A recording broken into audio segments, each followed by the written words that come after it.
오늘을 살아가는 현대인들이 마주한 가장 큰 위기는 단연 피로와 영적 고갈이라 할 수 있을 것입니다. 기술은 비약적으로 발전했고 과거 그 어느 때보다 삶은 편리해졌습니다.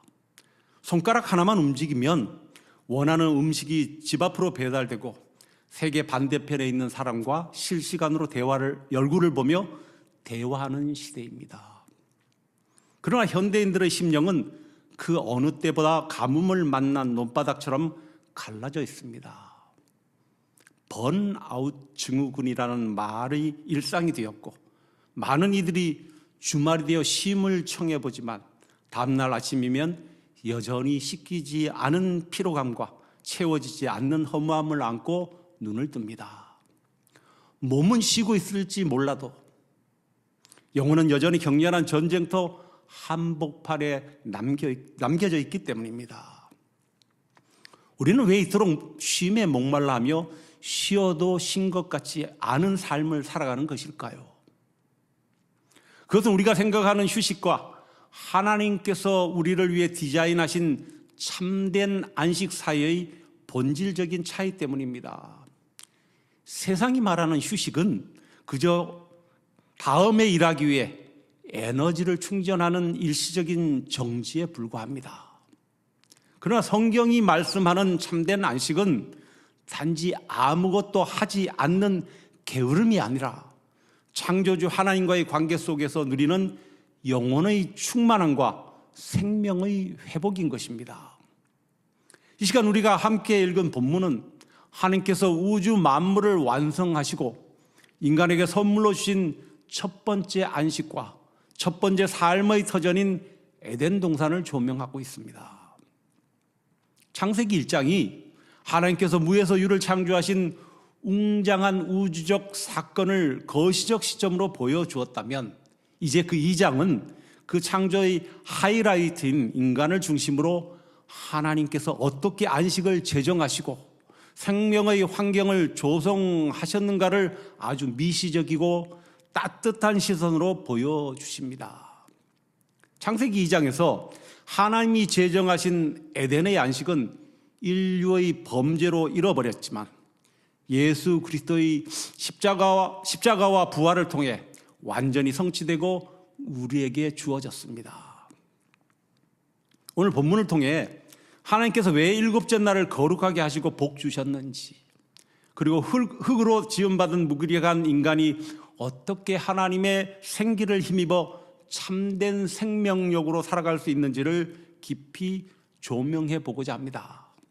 이 시간 말씀을 통해 우리의 메마른 삶에 하나님의 생기가 다시 불어넣어지고 예수 그리스도를 통한 진정한 안식과 회복의 역사가 일어나기를 소망합니다. 먼저 살펴볼 것은 창세기 2장 1절부터 3절까지에서 창조의 완성과 안식의 제정입니다. 본문 1절과 2절은 이렇게 시작합니다. 천지와 만물이 다 이루어지니라 하나님이 그가 하시던 일을 일곱째 날에 마치시니 그가 하시던 모든 일을 그치고 일곱째 날에 안식하시니라. 여기서 1절에 등장하는 다 이루어지니라에 해당하는 히브리어 동사는 카라입니다. 이 단어는 단순히 무언가가 끝났다는 의미를 넘어 완벽하게 성취되어 더 이상 더할 것도 뺄 것도 없는 완성의 상태를 뜻합니다. 하나님은 창조의 사역을 어설프게 끝내지 않으셨습니다. 세상을 만드시고 참 좋았더라라고 선언하셨던 그 만족감이 바로 카라인 것입니다. 이어 2절에서 하나님은 모든 일을 그치고 안식하셨다고 기록합니다. 즉 일곱째 날의 지배적 주제는 하나님의 안식과 관련이 있습니다. 안식하다를 뜻하는 히브리어 동사 샤바트는 본래 하던 일을 멈추다, 쉬다라는 뜻을 가집니다. 그런데 여기서 오해하지 말아야 할 것이 있습니다. 전능하신 하나님께서 엿새 동안 일하시느라 피곤하고 지치셔서 휴식이 필요하셨던 것일까요? 신학자들은 창세기 1장에서 단순히 하나님의 말씀만으로 사물이 생성되었음을 감안할 때 이런 주장은 다소 진부하다고 말합니다. 이사야서 40장 28절은 이렇게 말씀합니다. 너는 알지 못하느냐? 듣지 못하느냐? 영원하신 하나님 여호와 땅끝까지 창조하신 이는 피곤하지 않으시며 곤비하지 않으시며. 이는 하나님의 안식은 하나님의 피로 회복을 위한 쉼이 아니라 하나님의 선하시고 완벽한 창조 질서가 완성하였음에 대한 기쁨과 만족을 선포하신 것입니다. 위대한 예술가가 마치 자신의 모든 혼을 쏟아부어 마침내 걸작을 완성한 후 붓을 내려놓고 그 작품을 지그시 바라보며 흐뭇한 기쁨에 젖어드는 것과 같은 것입니다. 또한 하나님이 누리시는 안식은 천하 만물 속에서 하나님이 하나님 되심을 드러내는 것, 즉 피조물들이 창조주께 드리는 하나님의 영광을 묘사하고 있는 것입니다. 휘튼 대학교 구약학 교수인 존 윌턴은 그의 저서 창세기 1장의 잃어버린 세계에서 7일째 되는 날 우리는 마침내 하나님이 안식에 도달하기 위해 일했다는 것을 알게 된다. 7일째는 사람을 창조하는 주요 사건이 보도된 시점에 단지 마무리를 짓기 위해 창조 사건에 부과된 신학적 부록이 아니다. 오히려 그것은 창조와 우주의 목적을 암시한다. 하나님은 우주를 단지 사람이 살 곳을 위해 준비하신 것이 아니다.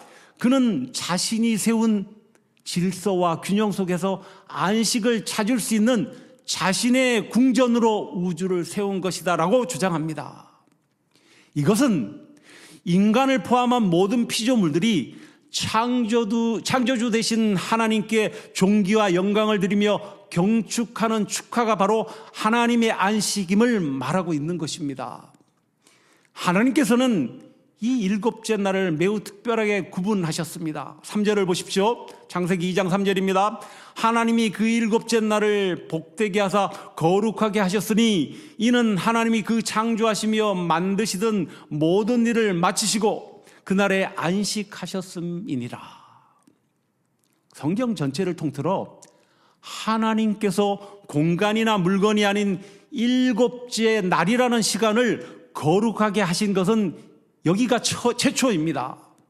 하나님은 7째 날에 복, 히브리어로 바라크를 주시고 그날을 거룩하게 구분하셨습니다. 여기서 거룩하다 히브리어 동사 카도시는 떼어놓다, 구별하다라는 의미입니다. 즉 7째 날은 다른 날들과 달리 하나님께 온전히 드려진 날이며 인간이 하나님 안에서 참된 복을 누리도록 구별된 시간이라는 것입니다.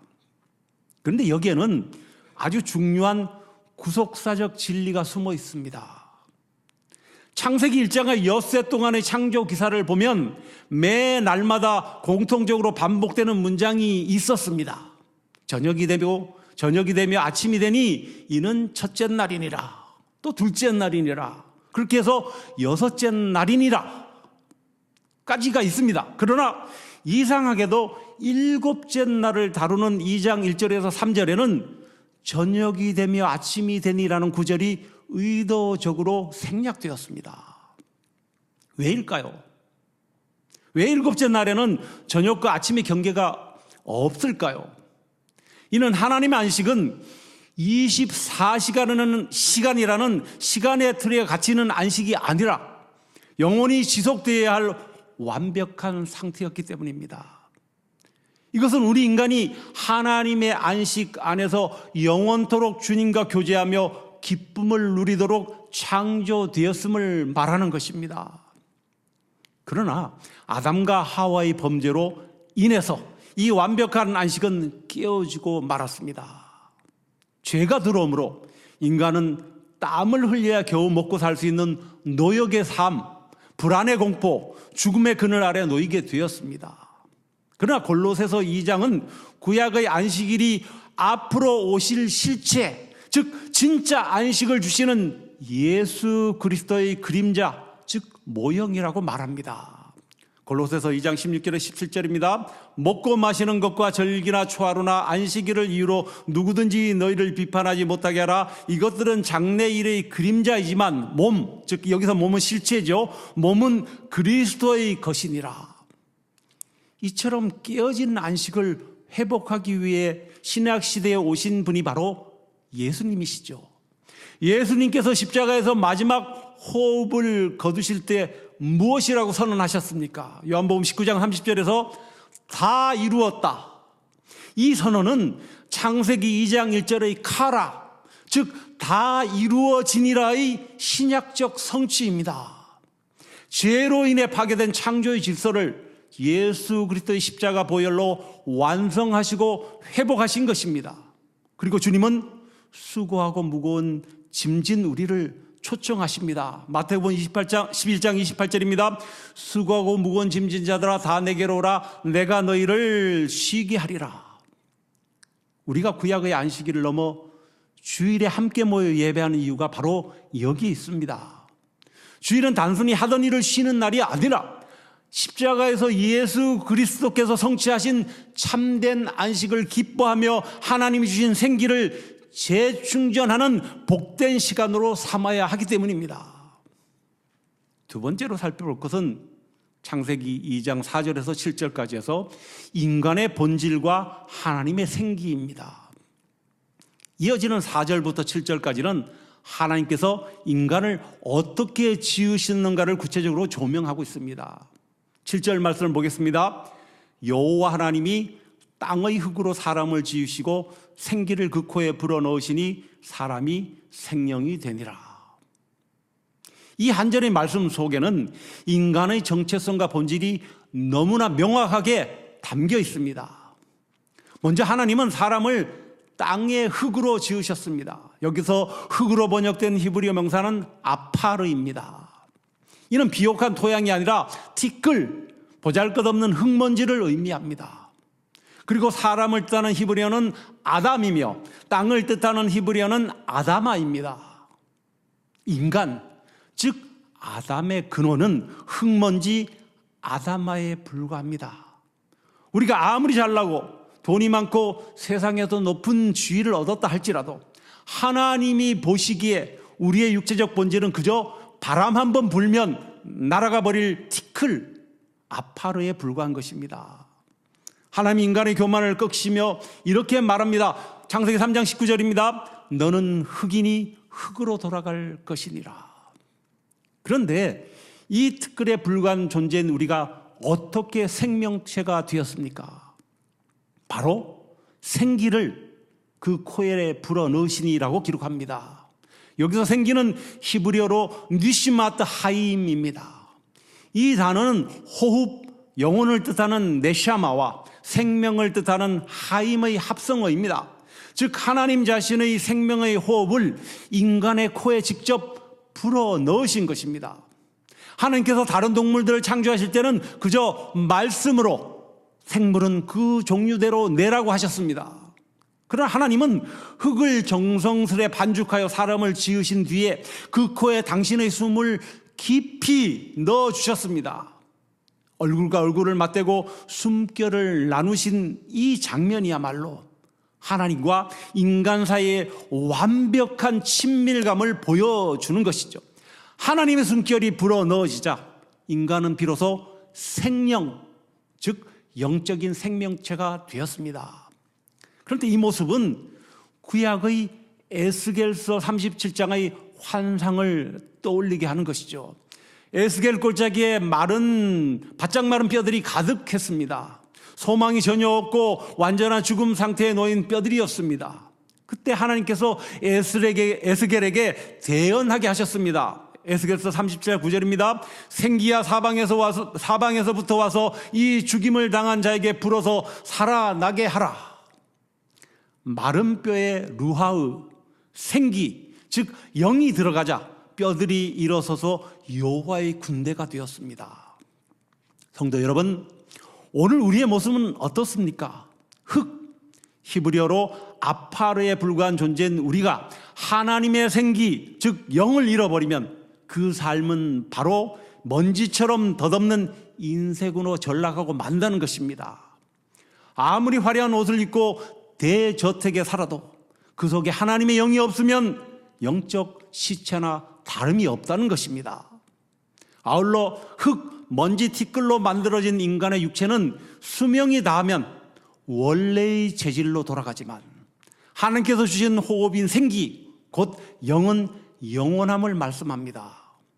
이는 인간이 육의 양식뿐만 아니라 영의 양식인 하나님의 말씀, 하나님과의 대화가 필요한 존재임을 뜻하는 것이죠. 예수님께서도 요한복음 6장에서 우리가 영적 존재임을 이렇게 말씀하셨습니다. 살리는 것은 영이니 육은 무익하니라. 내가 너에게 이른 말은 영이요 생명이라. 요한복음 6장 63절입니다. 신약시대 예수님께서 부활하신 후 두려움에 떨고 있는 제자들에게 찾아오셔서 가장 먼저 하신 행동이 무엇입니까? 요한복음 20장 22절에 이 말씀을 하시고 그들을 향하사 숨을 내쉬며 이르시되 성령을 받으라. 창세기 2장에서 첫째 아담의 코에 생기를 불어 넣으셨던 그 창조주 하나님께서 부활의 날에 제자들을 향해 다시 숨을 내쉬며 성령을 주신 것입니다. 이것은 바로 재창조의 역사의 시작입니다. 우리가 아무리 피곤하고 영적으로 갈급하며 삶의 무게에 짓눌려 있을지라도 우리 안에 성령 하나님의 생기가 불어넣어지면 우리는 다시 일어설 수 있습니다. 흙먼지에 불과한 우리 인생을 가치 있게 만드는 것은 세상의 스펙이나 재물이 아니라 오직 내 안에 거하시는 하나님의 성령, 생명의 호흡인 것이죠. 그러므로 내 힘과 노력으로 의로워지려는 영적 피로감을 내려놓으시기 바랍니다. 예수님이 이미 십자가에서 완성하신 구원의 은혜를 믿음으로 누리는 것이 바로 참된 안식의 시작입니다. 마지막으로 살펴볼 것은 창세기 2장 8절에서 9절의 에덴 동산과 두 나무입니다. 하나님은 인간을 생명으로 만드신 후에 그를 방치하지 않으셨습니다. 2장 8절에서 9절 창세기 2장요. 여호와 하나님이 동방의 에덴의 동산을 창설하시고 그 지으신 사람을 거기 두시니라. 여호와 하나님이 그 땅에서 보기에 아름답고 먹기에 좋은 나무가 나게 하시니 동산 가운데에는 생명나무와 선악을 알게 하는 나무도 있더라. 하나님은 아담을 위해 가장 완벽하고 아름다운 환경을 조성해 주셨습니다. 그것이 바로 에덴입니다. 에덴이라는 단어의 원어적 의미는 기쁨, 즐거움, 풍요입니다. 하나님은 인간이 결핍과 고통 속에서 신음하는 것을 원치 않으시고 기쁨과 즐거움이 가득한 동산에서 하나님과 교제하며 살기를 원하셨습니다. 8절의 동산을 창설하시고 그 지으신 사람을 거기 두시니라 해서 이 두시니라에 해당하는 히브리어 동사 슌은 쉬다, 안식하다의 누하의 개념을 담고 있는데 이는 단순히 물건을 아무렇게나 놓아두는 것이 아니라 가장 안전하고 안락한 장소에 정성스럽게 안치하다라는 의미를 갖습니다. 하나님은 아담을 지으신 후에 가장 좋은 환경에 그를 귀하게 모셔두듯 배치해 주셨습니다. 이것이 바로 우리를 향한 하나님의 아버지 되신 마음, 즉 은혜인 것이죠. 그런데 에덴 동산에는 두 가지 특징적인 나무가 있었습니다. 첫째는 보기에 아름답고 먹기에 좋은 나무들이 가득했습니다. 이는 하나님이 인간의 미각과 시각, 모든 감각적 기쁨을 만족시켜 주시는 풍성하신 하나님이심을 말씀하고 있는 것이고요. 둘째는 동산 가운데 위치한 두 나무, 곧 생명나무와 선악을 알게 하는 나무였습니다. 그런데 여기서 많은 성도들이 질문을 던집니다. 하나님 왜 굳이 선악과를 만들어 놓으셔서 인간이 죄를 짓게 하셨을까? 아예 만들어 놓지 않으셨으면 인간이 범죄하지 않았을 텐데. 그러나 선악을 알게 하는 나무는 하나님께서 인간을 넘어뜨리기 위한 함정이 아니라 인간을 향한 하나님의 가장 큰 사랑과 존중의 표지판이었습니다. 만약 선악과가 없었다면 인간은 자신이 마치 우주의 주인인 양 착각하며 살았을 것입니다. 동산 중앙에 세워진 선악과는 아담이 동산의 모든 것을 누리되 너는 피조물이며 진짜 주인은 하나님이시다라는 거룩한 경계를 날마다 확인시켜주는 일종의 영적 안전장치였습니다. 더 나아가 하나님은 인간을 로봇이나 인형으로 만들지 않으셨습니다. 강요된 순종이 아니라 자발적인 사랑과 의지로 하나님을 선택하고 순종할 수 있는 자유의지를 주신 것입니다. 선악과는 바로 그 자유의지를 통해 하나님을 참되게 사랑할 수 있는 통로가 되었습니다. 그러나 슬프게도 인간은 그 경계를 넘어섰고 하나님처럼 되려는 교만함으로 선악과를 따먹고 말았죠. 그 결과 생명나무로 가는 길이 막히고 에덴에서 쫓겨나게 되었습니다. 하지만 성경에서 이 생명나무 이야기는 여기서 끝나지 않습니다. 성경의 마지막 장인 요한계시록 22장을 보면 주님께서 구속사를 완벽하게 완성하신 후에 그의 모습을 그리고 있습니다. 요한복음 22장 1절에서 2절입니다. 또 그가 수정같이 깨끗한 생명수의 강을 내게 보이니 하나님과 및 어린 양의 보좌로부터 나와서 길 가운데로 흐르더라. 강 좌우에 생명나무가 있어 12가지 열매를 맺되 달마다 그 열매를 맺고 그 나무 잎사귀들은 만국을 치료하기 위하여 있더라. 창세기 2장에서 인간의 범죄로 인해서 봉인되었던 생명나무와 안식의 동산이 요한계시록 22장에 이르러 예수 그리스도의 보혈로 말미암아 완전히 회복되어 우리에게 열리게 되는 것입니다. 구약의 에덴 동산은 장차올 새 하늘과 새 땅, 즉 예수 그리스도 안에서 누리게 될 영원한 하나님 나라의 그림자이자 모형이었습니다. 이제 내 힘과 노력으로 의로워지려는 그 영적 피로감을 내려놓으시기 바랍니다. 예수님이 이미 십자가에서 완성하신 구원의 은혜를 믿음으로 누리는 것이 참된 안식의 시작인 것입니다. 말씀을 맺겠습니다. 사랑하는 성도 여러분, 오늘 우리는 본문 말씀을 통해 하나님께서 제정하신 참된 안식과 인간의 본질, 그리고 은혜의 동산에 담긴 영적 진리를 함께 살펴보았습니다. 우리는 이 본문을 통해 우리의 삶을 어떻게 정돈하고 적용해야 할까요? 먼저 시간의 주권을 하나님께 드리고 참된 안식을 회복해야 합니다. 하나님이 일곱째 날을 거룩하게 하시고 복 주셨습니다. 주일은 단순히 세상 일을 쉬고 노는 날이 아닌 것입니다. 내 삶의 주인이 하나님이심을 고백하며 세상의 질주를 멈추고 하나님과의 관계를 회복하는 성스러운 날입니다. 기계도 쉼없이 돌리면 부러지고 타버립니다. 하물며 인간은 오직 창조주 안에서만 참된 안식을 얻도록 디자인되었습니다. 이제 분주함이라는 우상을 내려놓고 주일 예배를 통해 하나님께서 공급하시는 천국의 안식과 평안을 온전히 누리시기를 바랍니다. 또한 흙에 불과한 자신을 겸손히 인정하고 날마다 성령의 생기를 구해야 합니다. 우리의 육신은 언젠가 한 줌의 흙으로 돌아갈 아파르, 티끌입니다. 세상의 조건과 자랑에 마음을 빼앗겨 교만해지지 않아야 되겠습니다. 대신에 내 안이 하나님의 생기, 즉 성령으로 채워지기를 날마다 간구하십시오.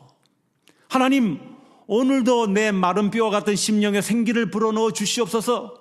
내 혼과 육이 성령의 호흡으로 살아내게 하옵소서라고 기도할 때 세상이 줄 수 없는 거룩한 능력과 생명력이 여러분의 삶을 다시 일으켜 세울 것입니다. 그리고 선악의 경계를 기억하며 하나님을 삶의 주인으로 모셔야 합니다. 에덴 동산의 선악과는 피조물로서 한계를 인정하는 경계선이었습니다. 오늘날 우리의 삶에도 선악과가 필요합니다. 내 물질의 선악과와 내 시간의 선악과, 그리고 순종이라는 내 삶의 주권의 선악과를 바로 세워야 하는 것이죠. 내가 하나님의 자리에 앉으려는 모든 교만에서 벗어나서 오직 하나님만을 내 삶의 온전한 왕으로 모실 때 우리가 처한 삶의 자리가 바로 기쁨의 동산이요 에덴이 될 것입니다. 우리의 삶이 아무리 광야처럼 팍팍하고 피곤할지라도 우리에게는 예수 그리스도를 통해 열어놓으신 완벽한 안식과 생명나무의 은혜가 기다리고 있는 것입니다. 창세기 2장의 에덴의 안식은 단순한 과거 역사가 아닙니다. 하나님께서 처음부터 계획하셨고 예수 그리스도의 십자가와 부활을 통해 완성하고 성취하신 하나님 나라의 복인 것이죠. 이제 나의 수고와 짐을 예수님 앞에 내려놓고 흙먼지에 불과한 우리를 사랑하셔서 생기를 불어넣어 주신 그 하나님의 은혜를 깊이 묵상하시기 바랍니다. 그리고 날마다 성령의 호흡으로 충만하여 하나님의 숨결이 내 삶에 들어올 때 그리스도 안에서 세상이 알 수도 없고 줄 수도 없는 거룩하고 참된 안식을 온전히 누리며 승리하시는 성도님들 되시기를 예수님의 이름으로 간절히 축원합니다.